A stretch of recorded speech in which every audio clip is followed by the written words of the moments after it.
Hi, Brooke and Emily. All good. This is Mindy Wheat from the Classical Academy. I just wanted to talk to you really quick about Lexia.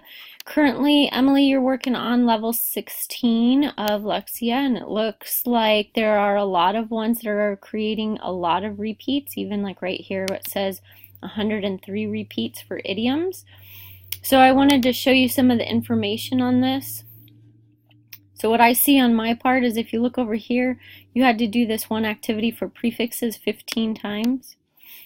You had to do this activity for spelling words 25 times, this one 45 times. The main reason isn't because it's that difficult, it's just often beyond what you have learned, so you have to learn it through Lexia. As we get into the idioms, oops, my thing just jumped. But as we get into the idioms, you can see there's a lot of repeats for each of those activities. So my thought is to switch over to another program called Compass if you are getting too frustrated. You let me know what you want. We can keep you here on Lexia and you can just go at a slower rate, or we can switch you to a different program.